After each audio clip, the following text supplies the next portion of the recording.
Hi there, Julie here. Welcome back to the channel. Today's video is all about monochrome magic, or black and white if you prefer. So when is black and white photography the right creative choice for your project? We'll have a look at that.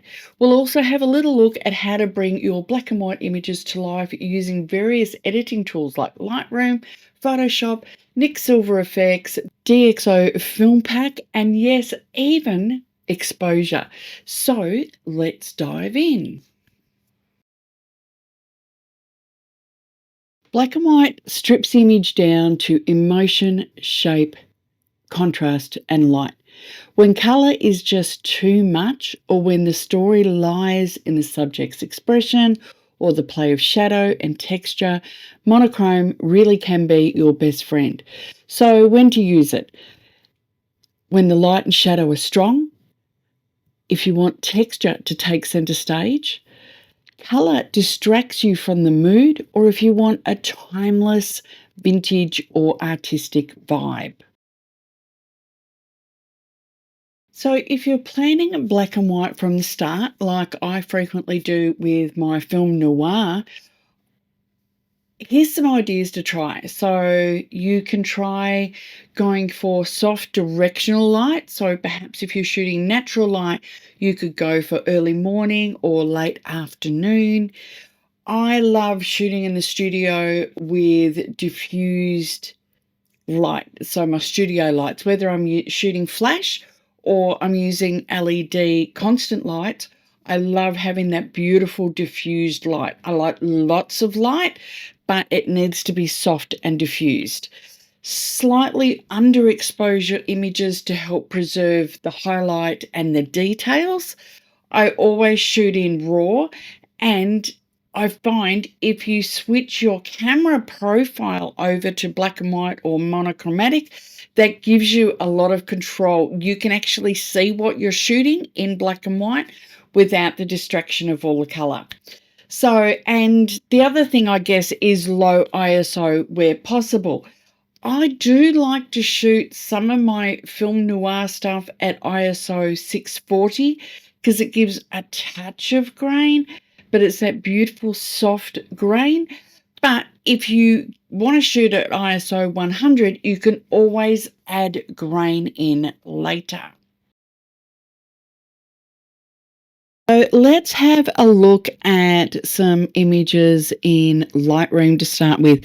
This is frequently my first stop. So I love the Lightroom catalog and I like to edit in here. Now this image, I haven't really done anything with it per se. I haven't edited anything out. But what I'm going to do without going into retouching the image, I'm going to show you how to do some really great basic black and whites in here. So a really good stop, especially if you have your camera profiles, is to change your profile. So I'm in the develop module. I come over here and where it's got Adobe Color, I'm going to switch to black and white color. You can browse, and these are all the profiles for my camera. So I'm going to go to black and white, and that's a great place to start. Then once you get from there, you can start doing things like playing with your contrast, your highlights, your shadow, things like that. So I might want to bring my highlights up a bit, bring my contrast up a bit, maybe even drop my shadows down. I don't particularly want to play too much with texture and clarity. You can go into color grading if you want, so you can change if you want to put like a slight selenium cast, or if you want to go to sepia, you can do something along those lines there as well.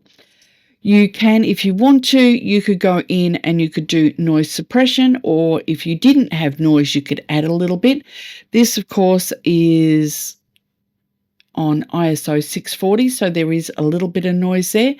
If you wanted to go into noise reduction, you could do that. You could add a little bit of luminance, which is also great for a little bit of skin softening, but don't forget to preserve your details. I could also come into effects and I could put a slight vignette on here. So that's a really good place to start. Now, from here, we could come into using masks, or you could even use black and white from here. So if I reset this image, okay, so from here I could come into masks, and you can play with subject mask. So you can play with your masks from here. You don't forget, you've still got those great adaptive portrait masks that you can use as well. I quite like the glamour one, and that sets everything up in the various different masks for you as well. So there they are. So they're all set up. So you've got, there's no teeth there, lips, iris and pupils where there's not, there's hair, there's eyebrows, and your general mask. So you can play with all your masks in Lightroom. You don't have to go elsewhere. Now, if you've already done some edits, the profile from your camera isn't necessarily going to work, but that's okay, because what you can do, if you go back over to the edit panel, you can, if you want to, if you're not using presets, you can just hit black and white, not the camera profiles. Then what you can do from there is you can go into black and white, and you can edit your color channels. So keeping in mind that the orange and yellow is usually going to affect things like skin tone. The reds affected her lips.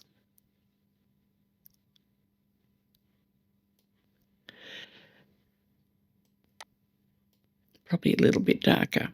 So you can really play around with that. There's not too much else in the way of colours, but if I was looking at something that had greens, so you had foliage and sky, things like that, you could play around with the greens, the blues, the aquas, etc. So that's a really good start for getting some terrific black and white images. So next stop is Photoshop, and full disclaimer here, I did actually go in and I did a little bit of retouching. So I cleaned up the skin, and I did a little bit of skin smoothing, and I cleaned up some other distracting elements. So this is where we are at the moment. So from here, there's several different things I could do. If I had some actions that turn it into a vintage black and white, for instance, you could play with those, but let's keep it really simple. So what I'm going to do is I'm going to click on my adjustment layers, and I'm going to go to black and white, and instantly it has turned the image black and white. I still have all my channels there, so if I wanted to play with the red, and maybe, for instance, if I make her lips a little bit more red, it is also brightening and darkening the face. So that might be something that you want to come in with some masks and do. Using the yellows is obviously going to brighten the skin tone up. So if you see that there, that's brightening that up. There's probably not much in the way of greens. I don't think there's much in the way. Cyans are adjusting her hair color a little bit. So she has blue-black hair. And if I was to play with the blue here, that's also affecting the outfit. So probably about there. Magentas, again, is affecting her lips a little bit, if you can see that, but not a lot. So that's a really good place to start for a solid black and white image. The next adjustment layer that I would probably look at is doing a brightness contrast. So I'm just going to beef that contrast up a little bit, and maybe even bring the brightness up a little bit. You could, if you wanted to, go and do a curves layer as well. So you could bring the contrast down and put like a subtle S curve. So it's up to you if you prefer to use a curves layer or a black and white layer. So you can, if you still want to, of course, you can use both, but you can bring the opacity down on, say, the curves layer. From there, I can then come into photo filters. I could come into the channel mixer.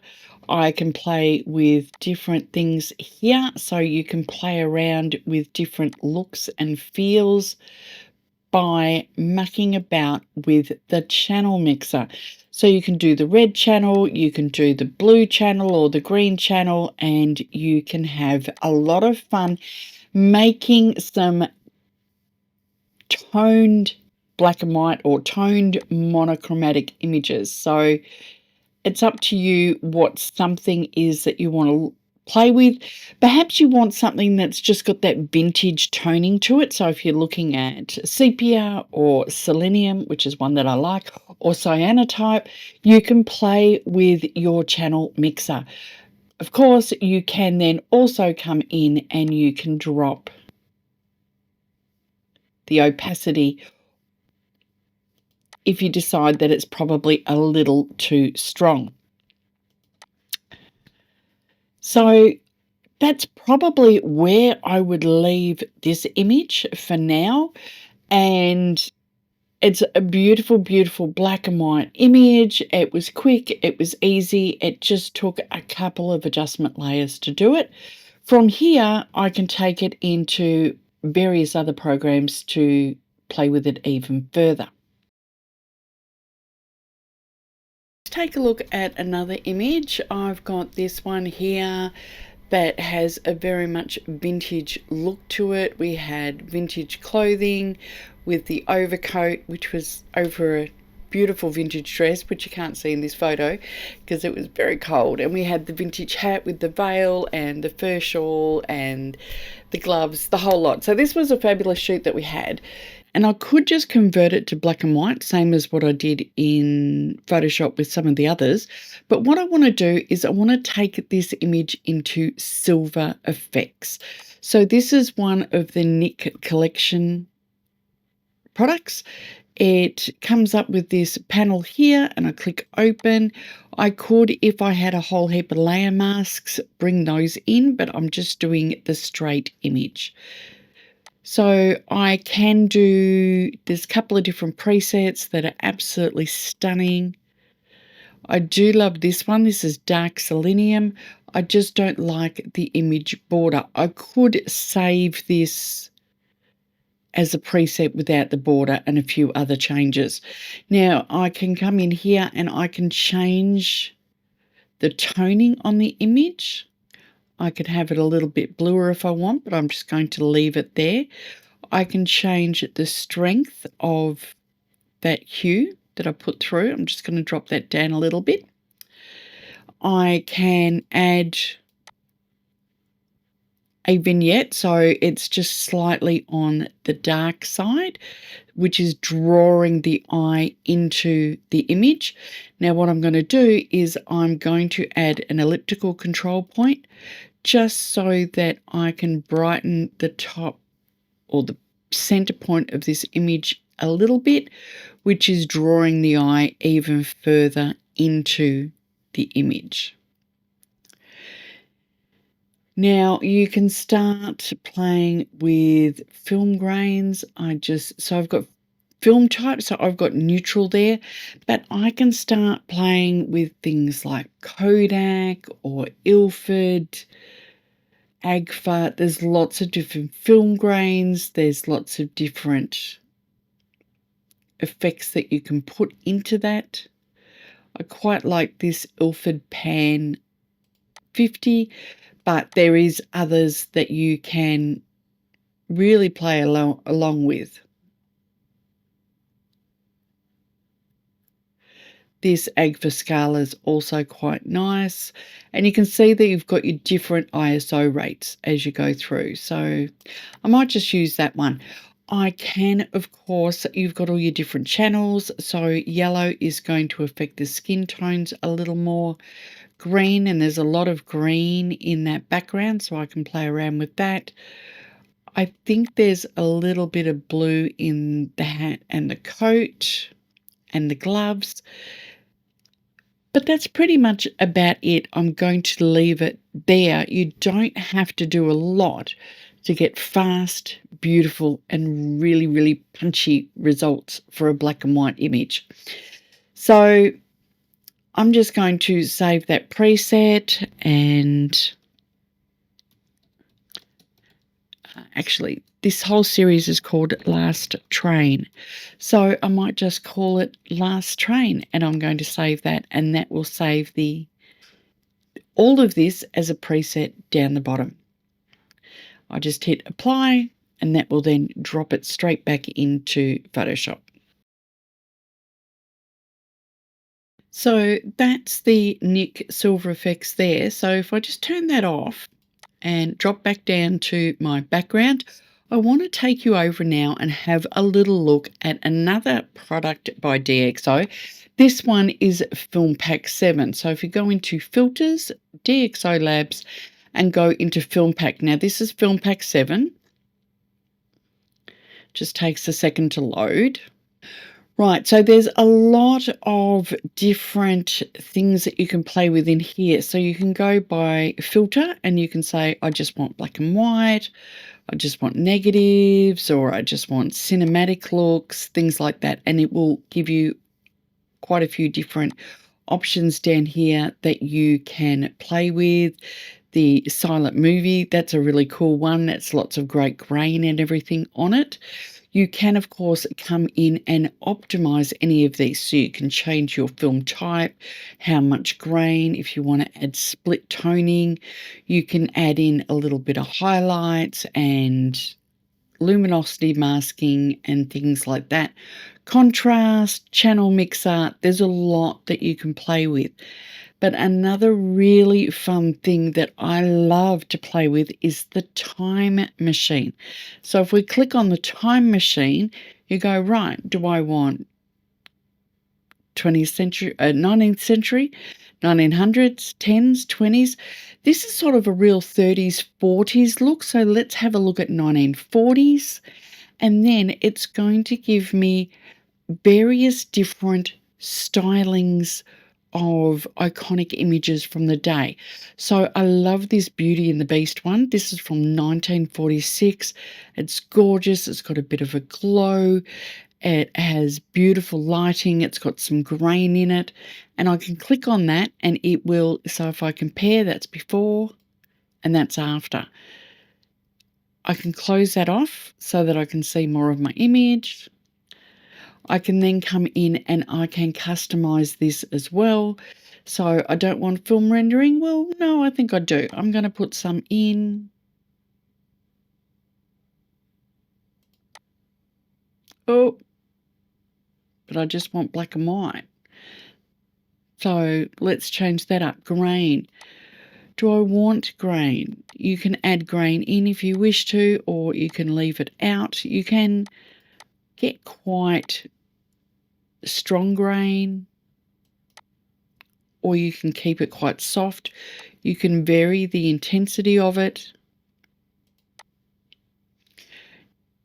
whether you want medium format, large format, etc. I can come into development. So if I want to perhaps bring the highlights up a little bit, maybe bring the shadows up just a little bit, drop the blacks down.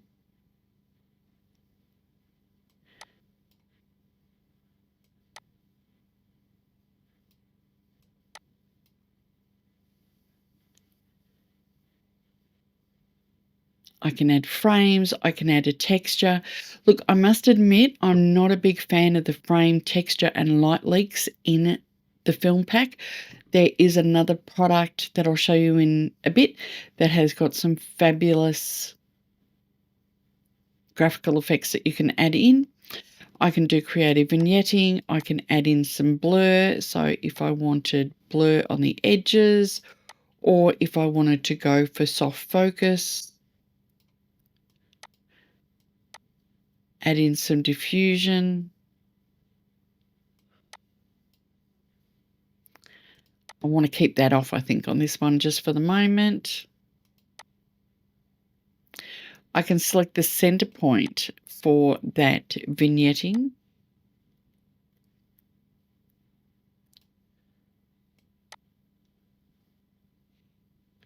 So I'm softening off the edge of that vignetting quite a bit. Maybe I might restore that as well, because I don't think I like that. That's what that little arrow is for, is just restoring. So I'm going to leave that there. I just wanted to show you that you can use presets or that fabulous time machine in DxO Film Pack 7. So if I just hit apply, that's going to take it straight back into Photoshop. Okay, so the last one I wanted to show you is exposure. Now, I have exposure 3, which is actually quite old, but if I just jump over to their website, you can see here that they've now got exposure 7, and you can just do an upgrade or you can buy now. And I have no affiliate links or anything for it. I just absolutely love Exposure 3, but I'm sure Exposure 7 is probably going to be even better. So what I'm going to do is click on Filter. I'm going to go to Alien Skin. So Exposure is a product from Alien Skin. And click on here. Now, exposure is fabulous for doing lots of film looks as well. So this is what it looks like here when it's all opened up. I'm going to go into black and white, and you have got black and white films, low contrast, Polaroid, vintage, focus, infrared, etc. There's heaps in here. Let's have a look at some of the cinema ones. So there's a Sepia Wizard of Oz. There is some great vintage ones that have lots of scratches, blur, grain, different things like cyanotype looks, things like that. So there's lots in there, and they're always beautiful to work with. If you click on film, then you have things like you've got your Agfa films. If you scroll down, you've got Fuji, Ilford, Kodak. So there's lots of different film types that you can play with. You can play around with your pretty much every texture and things that you can think of. So now I was saying before, I didn't like the graphical additions in Film Pack, but if I come into exposure, they are gorgeous. So you've got all your usual lighting, color, you've got split toning, you can add vignettes, but if you come into borders, and you can click on here, there's lots of different borders.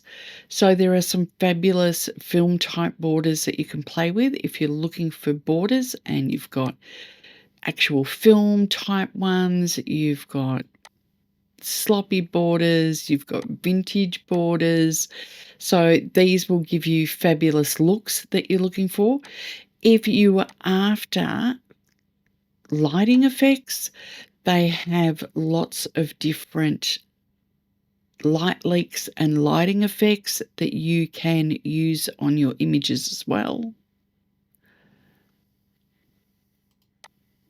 So they can be lots of fun to play with. And then you've got texture. So they have got some actual textures that you can put in there. There's dust and scratches, so you can go for different looks there.